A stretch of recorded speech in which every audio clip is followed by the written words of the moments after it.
go. I think we're live. All right. All right, let me check. I should just check to see if we're live. It says we're live. It does? Oh, all right. Well, then I'm assuming we're live. If it says we're live, if the good people at Ecamm, well, they are good people, by the way. They are very responsive. Good. They've nice. They've been helpful when I've had tech inquiries, which Good. is, I feel like that is the measure of a tech company, or one of the big ones is, well, first off, does your product work, right? Yeah, that's good if the product works. That would be important. We want that. And the other thing I think we want is responsiveness. Yes. Wow, I got to turn this because we're hearing us in the background. I love this. Although, you know what I found? I think it's a lot to ask for tech support, like on the phone. I think that that is for startups especially. I think gone are the days when you can get someone on the phone. Yeah, no, you're right. I mean, most companies don't even offer a number, like the startup stuff. Like, you don't even have an option. But some of them, the good ones, like Fireside, you can't, like, if I make an inquiry, they're pretty responsive via email. But gone are the days where there's a customer service line. Although, actually, I had a very unsatisfactory. I've not had good customer service weekend. I'm back in the house, but when they rewired it, they did something with the cable, so I have to get the cable people out. And I did 2 online chats, and they both said, "Oh, you have a service call already." I go, "Well, I didn't ask for a service call. I just asked you for it now, but we have one coming between 8 and 10." Oh, well, it's already 10 o'clock. I said it was already 10:30. They go, "Oh no, between 8 in the morning, 10 at night."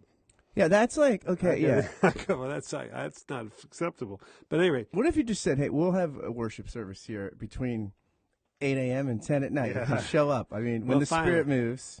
Yeah, but finally, the people on the online chat, I got misinformation from 2 of them. So, which is different than disinformation. Yeah. That's what the Russians are doing. And then my favorite thing happened today was, again, I'm waiting to get the claim settled, and that's been going on forever. And, I did get a public adjuster involved because there was a church and things like that. And versus a private adjuster. That's like a chiropractor. Yeah. Or a massage therapist. All right, so I get an email over the weekend. I was excited from Allstate, my company, saying, give us your, go ahead and we're ready to cut you a check. Here are 3 different options. And if I put my debit card number in, he said we can do it immediately. All right, that was Saturday. Well, there was no money in as of the middle of today. So I called, I went down, I got the person who was in charge of my account and said, well, we're not sending you, we can't send you money because you hired a public adjuster. I go, well, but you sent me an email. So the email was a mistake. And then the guy goes, no, it was not a mistake. I said, but you just told me that you can't use it. Well, in the future, it'll be happy for you. No, but you should not have sent me that email. Well, no, it was not a mistake. But then, and so we went back and forth. I said, just admit that I shouldn't have got it. And he would not admit that. He would not. So that were you, I mean, you wanted a little bit of satisfaction. Well, I just finally said to him, I said, listen, you know what?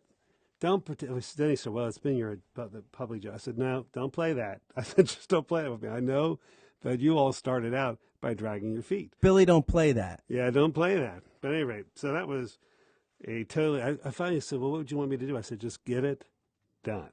All right. Make a note that I said on this day, enough is enough. It was just. You need that that Elvis tattoo, TCB, take care of business. Yeah. Although at the end of his life, I thought that TCB stood for 10 cheeseburgers. Yeah. It's like Vegas Elvis, about 73. Yeah. 75. He started to look. He died in 77, right? I think so. Yeah. Well, he lost weight, came back. The comeback tour where he wore the black jacket on TV, he was awesome. Then, doing the way it was, the documentary, his first week in Elvis, or first week in Vegas, that was amazing. I think he's getting notes. I think he got a note from the Pope congratulating him and doing. I mean, it was it's pretty awesome. Did you see there was a movie one time? It was like one of those fantasy things, but this guy decides he's going to go kidnap Elvis to get him back to his roots. He's going to take him away from the Colonel. No. It was a great independent film, and he goes. I would love to see that. Yeah, that was supposed. I can't. Well, the Colonel is tough. Josh Redder will know it. Josh Redder, find this out for us. Yeah. Well, today we're going to talk about Billy Graham, and maybe a little bit about evangelism in general. Billy Graham, the great evangelist of... Or we actually might talk about a little bit about Billy Graham. And a lot about evangelism. We might talk a lot about a lot of things. Yeah. I'm going to hit record. Wait, here we go. Let's get this over here. Let's do this. Narrating my process like a pilot's plane. We're going up to 20,000 feet. It's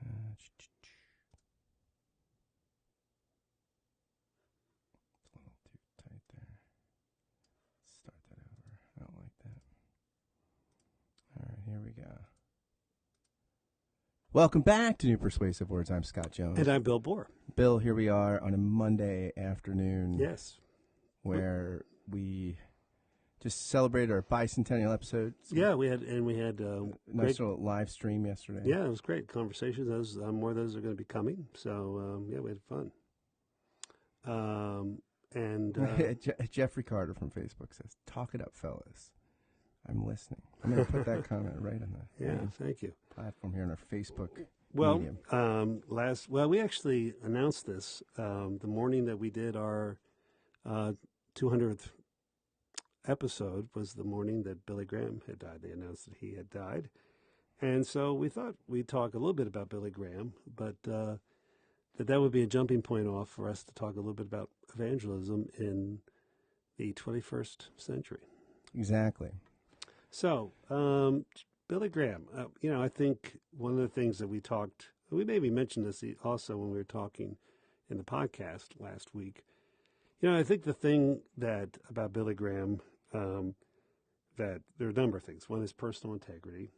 He made a good living from his work, but he didn't get rich off of it. I think he limited his salary like $60,000 or something for most of it. No, it's more than that, so like $150,000. I mean, at the top, but early it was lower. Well, yeah, he tried to. I think a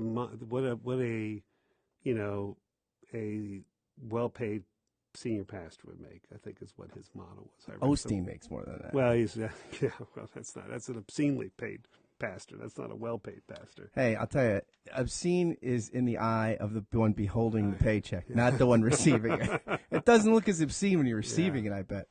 Yeah, I mean, it's funny. What in the mouth of Mike Pence, it seems. Never say in the mouth of Mike Pence ever again. Well, Mike Pence won't be with a woman. It seems odd, but Billy Graham, given his position and thinking of all the scandals that happened to other people, his personal integrity, and keeping good boundaries, he was able to admit generally when he was wrong. There was some progress in his own spiritual journey and his approach to certain social issues. So, I think he was a real Christian. I think that was something that came through. Your interview with his grandson reiterated. You and Laura Ingraham on the same day. By the way, I hope to never say that out of my mouth. Exactly. Okay, you and Laura Ingraham. The thing that Tullian said to me that stuck with me most, but for those of you who don't, that's his know grandson, the Graham genealogy. Tullian Chividian, named for Tertullian, the church father. Yeah. But he said that, talking with his grandfather, Daddy Bill, they called him, all the grandkids. That's what they call me too, Daddy. Daddy Bill, Big Daddy, Little Bill sometimes. Little Bill, when I'm rapping. When you're rapping. He said that, talking with his grandfather was like a 20th century church history seminar. He just knew everybody. And, he would ask him about J.I. Packer, or tell me about, Niebuhr, this, but, he would ask us, you met Karl Barth, Tillich. He said his grandfather never said anything negative about any of the people he asked him about, which blows me away. And he said, if he had 4 things he thought nice about someone and 10 he didn't like, which I'm sure he didn't like everybody, he said he would hone on the things he liked. And I think there's something I find very commendable about that.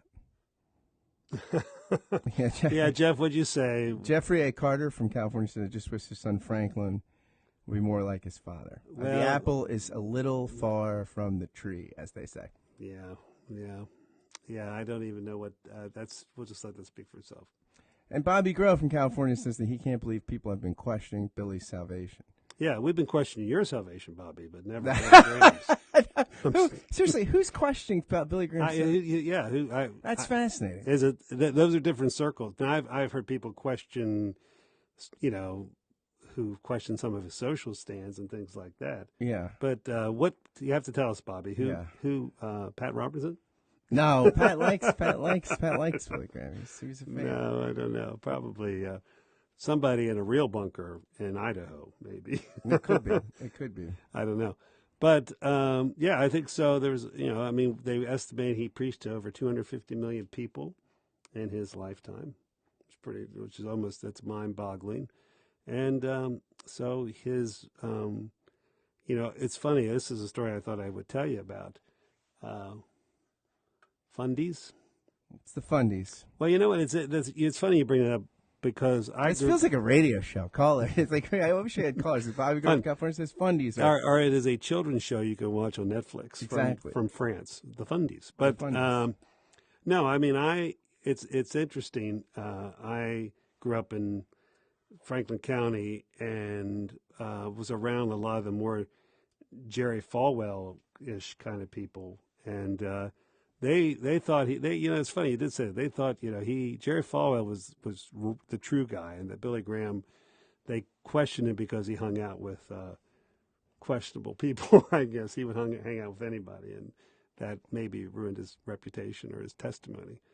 I encountered a barrage of critics of Billy in confessional reform niches of Facebook. Stay away from those niches. Yeah, make sure you have your shots before you go to those places. Absolutely. Or be armed, yeah. Yeah, so, the other story that I found interesting was that he was invited to the 75th, it was the 75th anniversary of Time magazine, and I guess all the people who'd been on the cover were invited, and this is during the Monica Lewinsky scandal, and they said that Billy Graham had been seated at President Clinton's table with he and Mrs. Clinton, and they said, Reverend Graham, we're glad to move you. We'd understand, we're glad to move you from that table. He said, no, I'm not coming if you move me. I'd like to sit with President and Mrs. Clinton. So, I thought that's a nice story. I thought that, here's someone that is not, he was a friend to many people from across the political spectrum and stood with the Clintons in a time that was not easy for them, politically or professionally. So. Now, he himself said he was not a theologian, and I guess that kind of leads a little bit to the question of, maybe an assessment. I think for a lot of people that kind of evangelism style has passed. I think in terms of he in the line of Finney and Billy Sunday and before him Moody. At least in this particular stage of things. Now, I'm not saying that's not the case in other parts of the world, but in the Western world, the Colosseum kind of evangelism, where you have people who are coming to hear the gospel. Are you not entertained? That's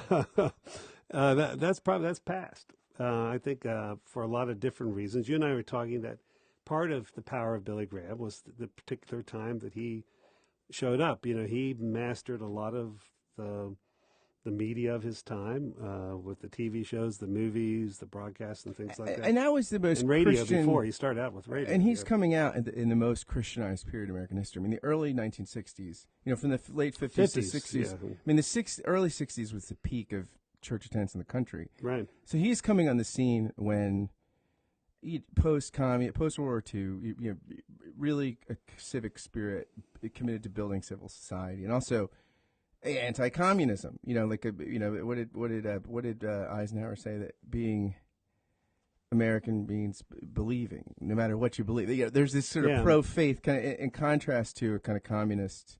Yeah, well, the Hearst people, got behind him because of his anti-communism. And again, it's easy when at this point to think of anti-communism being kind of the MacArthurism, but the fact is that the Russians had infiltrated our government.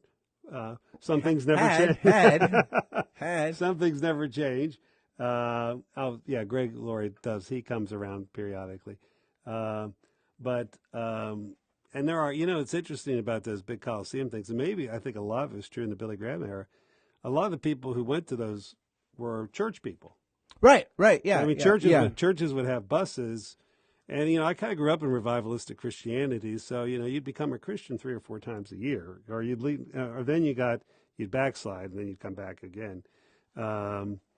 Where there's a sense where, it was a Christian event as much as you heard that story of the kid who goes down to like every youth revival, and he would just go and every altar call, he'd go, "Fill me, Lord, fill me, fill me." And finally somebody goes, "Don't do it, Lord, he leaks." Well, I think a lot of us who grew up in those churches, I remember we'd have revivalists, and they would just go through "Just as I Am" until someone raised their hands. Some of us would just raise our hands so we could get out of there. Yeah, I mean, you don't want to be in there. But again, I don't want to minimize the terms of. I think a lot of people were very much affected by that. One of the things, though, and you and I talked a little bit about this yesterday, when I was a Young Life area director, and I was part of some of us were asking some critical questions about our methodology, and particularly around the fact that our statistics were roughly the same as the Billy Graham statistics, and that of all the kids or of all the people at the Billy Graham Crusade who made a convert,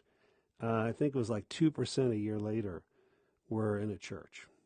We're still now that may be nowadays it's a little different, but because a lot of people don't go to church who profess faith. But the fact is, one of the questions was raised: was there something in the inherent way we were presenting the gospel that maybe was missing the mark?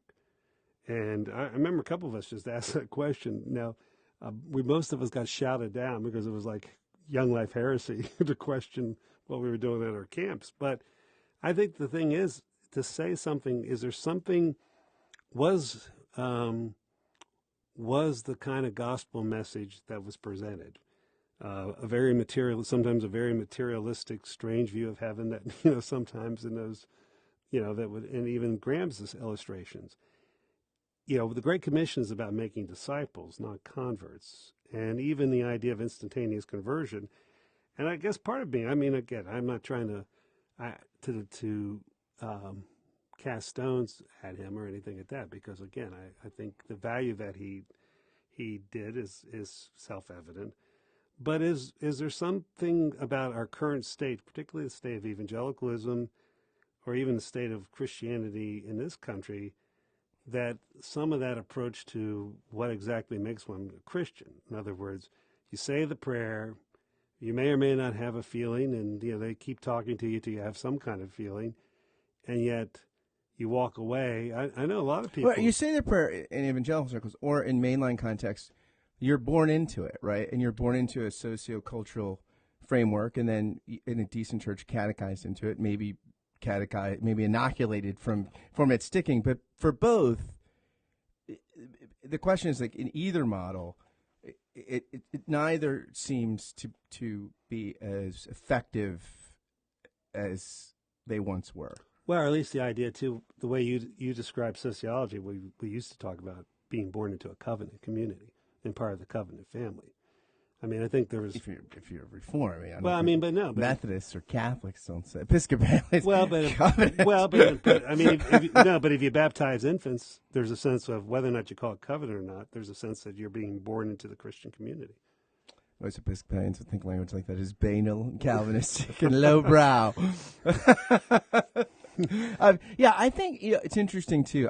I was just rereading some sections from William Abraham's book, The Logic of Evangelism, which is quite good. And he came up with a sequel kind of book called The Logic of Renewal, and both of them are outstanding. Abraham is just a top-notch, kind of theologian with a strong philosophy background. And he talks about, one of the things he points out that's interesting is you look at the great evangelists of the 18th century, Edwards, Whitefield, Wesley, they could hold their own with any theological people in the world. They were top-notch theologians. Edwards is one of the great theologians. In this order: Edwards, Wesley, Whitefield. Yeah, Whitefield still was. No, they were Oxford. Yeah. They are Oxford trained. No, these guys were stupid. No. Yeah, and then he said, Finney is interesting because he says Finney had a lot to say, and there's a huge corpus, and was also had theological acumen. Some people, think that there's a kind of, some people accuse him of semi-Pelagianism kind of things and manipulative methods. Other people, but and he didn't have much patience with the academy, but he was not a dumb guy. And Abraham then looks at, like, by the early 20th century, we get Billy Sunday and D.L. Moody, where it's pretty bereft of theological content, the evangelist. I mean, there's not serious theological reflection. And then he kind of goes and talks about, quite positively, Billy Graham, like for being an ecumenical figure and knowing his theological limits, but also not just being an evangelist, but being a figure that started a lot of evangelical ecumenical movements like Christianity Today, Wheaton College, and some of their kind of ecumenical. He was a Bill Bridger. Bridger, definitely. And so is D.L. Moody, by the way. Yeah. D.L. Moody. Yeah. Now, again, I would say Finney was an intelligent guy, but he was not a theologically trained guy. Right, and that's, and then, one of the points in Abraham's in the intro of his book is that there's really a scarcity of serious theological reflection on evangelism in the church. Like it's relegated to sort of a backwater of practical theology, if that. And that's just sort of like either it's in mainline circles, it's just not talked about, or in evangelical circles, it's talked about with this kind of such a crass level of pragmatism that it's not something that's seriously theologically reflected. And Abraham's book is an attempt to actually, as a systematician, seriously wrestle with the question and comes up with his own interesting definition that people may or may not like, but he thinks of evangelism as something like initiation into the kingdom of God. It spends a lot of time dealing with biblical sources, working on issues of the kingdom. And I mean, it's an interesting study on the topic that I wish there was more. I mean, I think the book is written like the 80s, like the late 80s or something, but or early 90s maybe. But so it's not a recent book, but it's not ancient. And I wish there was more stuff like it. Yeah, it's interesting in terms of this whole idea of the main line and evangelism. I was part of a National Jewish Christian dialogue team, and we did different subjects, and so we got to the point of proselytizing, and so a mainline theologian said, "This is what our position on evangelism is." And I love a national Jewish leader who I loved absolutely goes at the end of it, he goes, "If that is your position, then we have no problem." And to which I said, "Well, I hate to break this up, but I don't know any Christian who would recognize what was just said there as being about evangelism. It was more almost like if you accidentally bump into our joyfulness." That was kind of like there was nothing about sharing. And also, as Presbyterians, the accidentally walking into joyfulness is not. It's not going to happen very often. Yeah, right. It's a very low risk. But I thought that was funny. That he was a beautiful guy, but he was so excited after the presentation about what our definition was of evangelism. But that's usually not a good sign. If someone who's nervous about evangelism, here's your definition of evangelism. Well, it's interesting. Mark Oppenheimer, Liel Leibovitz, and Stephanie Buttick, the co-hosts of Unorthodox, all are Jews that like being proselytized.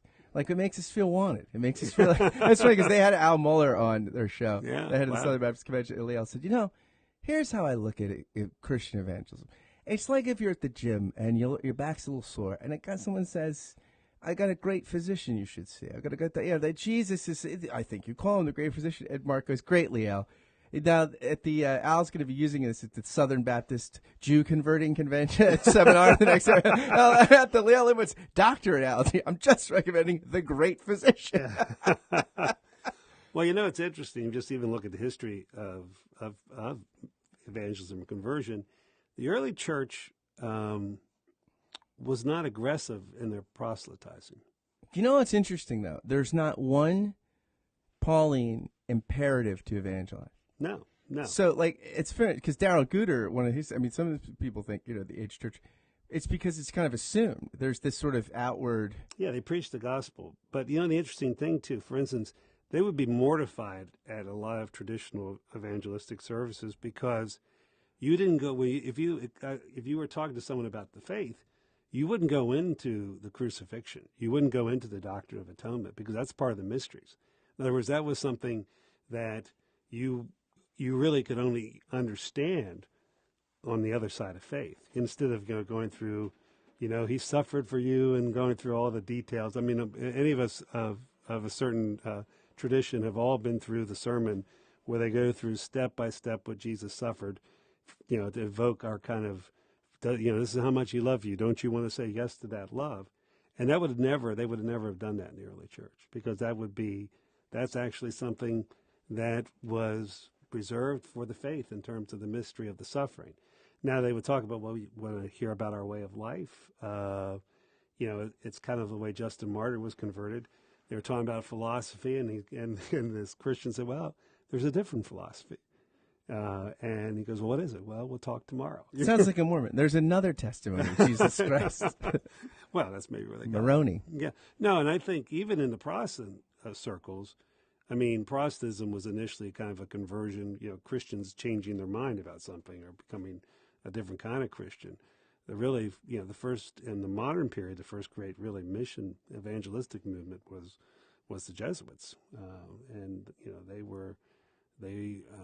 again, that's all connected to the colonial, the Portuguese and the Spanish empires, but it's remarkable. In like the first 20 years of their existence, they had universities, they had colleges from Brazil to China. That's one of the interesting Peru things. To China, yeah. If you look at the 16th century, what's so interesting, while you have the sort of orthodoxies, Protestant, Catholic, ossifying and anathematizing each other, you have these Jesuits that are doing all kind of creative catechisms and reworking the faith in Southeast Asian lenses, and I mean in profound ways. I mean, or Francis de Sales, who converted 75,000 Protestants back to Catholicism in Calvin's backyard. So through a kind of emphasizing love and that. Do you know it's William Carey, right? The British. That's the first guy that used the Great Commission as a missionary text.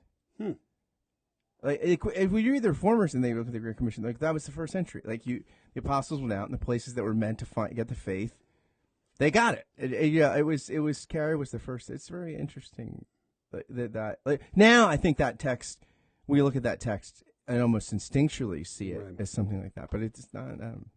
Wasn't obvious. Yeah. It seems like Christopher Columbus, another questionable figure, but his sense. What? He existed. The world's not flat, and he existed. Questionable figure.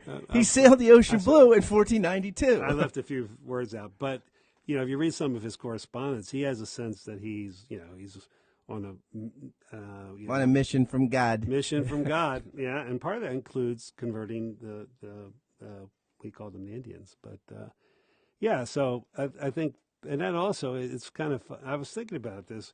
In a day and age where everybody's opinion, they think, their opinion, everyone's opinion is equally valid, and not only my opinion is equally valid, but my position and my ideas, are all, because I have them, they're right. I have the best opinions and the best words.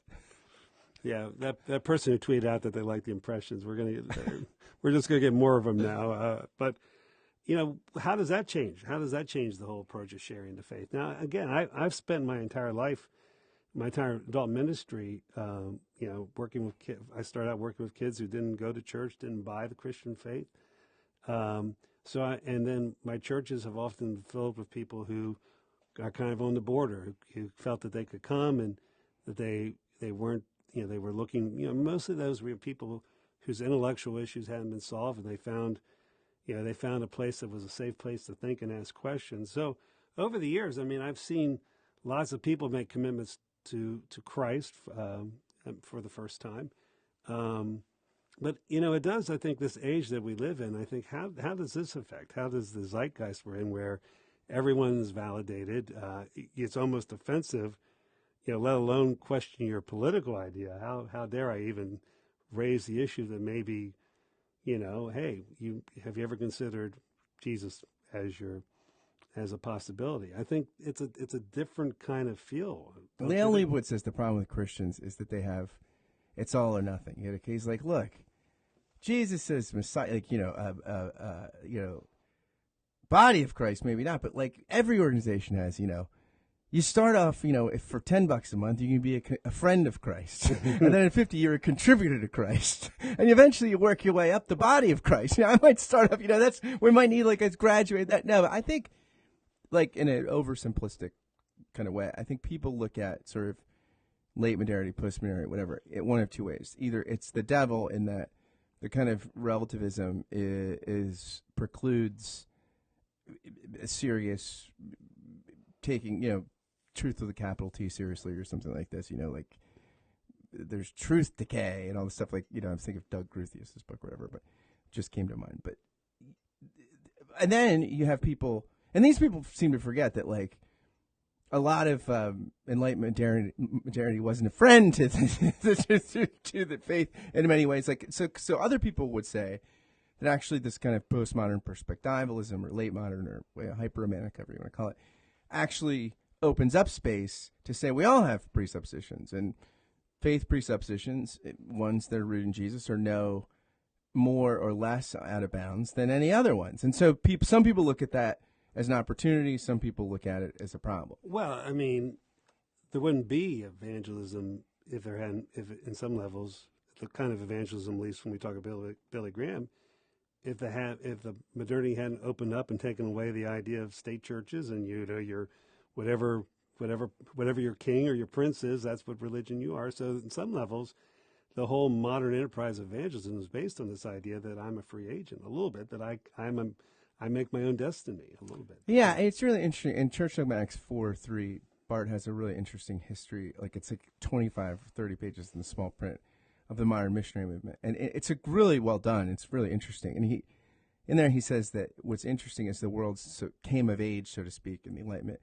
As the world turned away from the church finally turned to the world. and it's an interesting, the other thing I think that David Bosch in his book Transforming Mission, which is one of the top 5, maybe 3 books I read in seminary. I have my copy of it sitting here. It's I think I wrote like a 50-page summary of it. It's almost every page is annotated. But he has a section on evangelism where he's critical of John Stott and the Laodicean Covenant, saying that, social justice and evangelism are both equal parts of Christian mission. And Bosch says, no, evangelism isn't part of mission, it's the heart of mission. And by that he means everything, all mission is not evangelism. He thinks mission is a wider term, and the church sent into the world to proclaim, bear witness to the kingdom, to be about the healing and reconciliation. But he says, but the heart of the Christian mission is to have the opportunity to call people into a relationship with the living Lord and Savior Jesus. So, like, that's at the heart. If that's not at the heart of it, it's not Christian mission. No, I think you're right. It's interesting. I've always been involved in a lot of social transformation stuff and international, local, very concerned about interstellar. I haven't got there yet. But not that you know. Not that maybe you've been abducted. Oh, well, no. Well, someone did one time think I had been. But what's interesting, my most frustrating from an organizational, and it's happened every church, you have something called either an outreach committee or an evangelism committee. And regardless of what church, regardless of what community, that outreach committee would always drift over to do the social action stuff. Because in some levels, the idea of we're to bring in, we want to reach out to unchurched people. And even churches where we were having lots of unchurched people come in, it was something we institutionally were always not very good at. And maybe part of the problem that I have with, I didn't have a problem with, Billy Graham was being who he was. One time I got drafted, coerced into being I was young, I was the area director, Young Life. I was on some sort of evangelical fellowship, pastor's fellowship, and because I was the youth expert, they put me on this committee. Because kids were on drugs, they thought the solution, let's have a stadium evangelistic event that'll help get kids off drugs. I love it. At any rate, they went to the Billy Graham Association. But of course, we were Chambersburg. We couldn't sustain a full blown Billy Graham thing. So they sent they have all these evangelists. Yeah, form team they sent the double A guy. And the guy had 3 names, and Wesley was one of them. I can't remember his name, but from the beginning, it was just awful. And they even went out. If some of you remember Johnny, the woman who was a paraplegic that had a powerful testimony. So one person says, is there anybody that's had a tragic injury in your community that can do testimony? And I'm sitting there, I'm just mortified. Even at the age of 24, I knew this was awful. And so they found this poor woman, and she was one of the testimony, and they said, how about anybody here know any drug addicts? And everyone looked at me. I said, yeah, but none are going to come speak at your thing. But I can remember I stayed away from as much as possible. They wanted to have a youth rally. I somehow never got around to organizing that. And finally, they said I had to be on the stage one night. And so I'm sitting on the stage trying to get as far away from everything as possible. And the sound person said, "Can you hold this?" And literally in my lap was the microphone connector. And I swear, it took everything I had within me as this guy was preaching not to unplug it, because it was all the formula. It was manipulative. And it's the trouble, Bill Hybels, for instance. That story I thought was going somewhere, and then at the end of it, you didn't pull the plug. I mean, that was a lot on the front end for a story where you didn't pull the plug. I know. That was like it was the roller coaster was going up, up, up, up, up, up, up, up, up, and then it just leveled out. I know. There was no down the slope. I know. Would you see? I couldn't pull in the people that asked me. I would have just led with less. I would have got to that quicker, because when you're getting to that, I'm thinking, all right, we got the context. We're in Chambersburg. We got committee meetings. We're building up to the thing where you pull the plug. I guess I'm confessing. You should tell it. You should tell it the other way. I'm confessing that I was a coward. Maybe there we go. Yeah, all right. I like that. I absolve you. I was a coward. I absolve you. That's just great. I wish you would have pulled the plug. Yeah, obviously. Or what if you pulled it and miraculously it kept going, and then everybody came to faith? Well, it's a Festivus miracle. No, it's funny. Like, all right, so my 30-year-older self should say yes, and it was good that I didn't pull the plug, but I'm like you. I should have pulled the plug. Yeah, just for the sake of the story. For the sake of what was being said there, but. Yeah, so I think, that this idea of any kind of formula. I mean, I think it's funny. We're always looking for formulas, and it doesn't matter what it is. I mean, let's face it. How much of your worship team is based on a particular formula that we used to use in Young Life clubs, that they used to use? I mean, go back. You can find the pattern in Charles Finney. Oh no! I mean, there was an article in Christianity Today. I tried to find it like a year ago, and I couldn't find it. I'll try to find it again. But it was somebody that wrote this great piece about. They were like at some meeting about what's the gospel, whatever. And I think their background was in New Testament studies or church history or something. But they just spent some time in a study of the first sermons in Acts, and looking at these proclamations he looked at all the sermons to non-believers, to people that have. And he's like, you can't find a single thread. Some of them mention the resurrection, some don't. Some of them talk about the cross, some don't. Some just talk about, you look at the Mars Hill. There's such variety in the Book of Acts, and the fact that there's variety, even with Luke using a formula, right. Yeah, in one canonical source, there's not a formula. It's not like the Deuteromistic, because all the sermons. Yeah.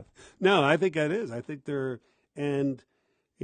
Christianity spread in a lot of different ways in the early years, and there was lots of variety. I mean, there was a whole lot of variety in the early church for the first, 3, 4. Well, there's actually always has been a lot of variety, and different people were looking for different things, and even part of what eventually becomes sectarian or even eventually condemned, part of it was a strategy of how to reach different people. How does the message of Christ fit for people that are more Hellenistic, who are less interested in, who can't make sense of resurrection? I mean, we don't often think of the Gnostics as a mission strategy, but I think part of them. Absolutely. Scott Sundquist, who taught missiology and church history when I was in seminary, and he said that one of the signs of church vitality is heresy. Yeah, because it shows that you're pushing the boundaries, and people are asking critical questions, and things get murky and fuzzy, and if there's none of that, then you're probably the church isn't kind of reaching into new places and contextualizing with an ever kind of changing world. Or they're not learning enough to even be a heretic in seminary. Or that could be the case too. I think that's probably the problem now. Well, I do. I think we say this so much it becomes self-evident, but it's good to remind ourselves that you can't help but be in the time you're in. You're reacting to, you're responding to what the Christianity, the culture around you. Billy Graham was a unique person for a unique time. He reflects some of the best of those times, and he also, the kind of Christianity he came from has its own particular blind spots, just like you and me and the rest of us. Yep. And thank God for his life, and And maybe, you know, rather than sitting around talking about Billy Graham and critiquing his theology, wondering about his methodology, maybe if a few of us would take some time to get to know people who don't necessarily believe anything and to have a conversation with them, maybe if we loved them enough, we would do that. Yeah. The church is always one generation away from extinction.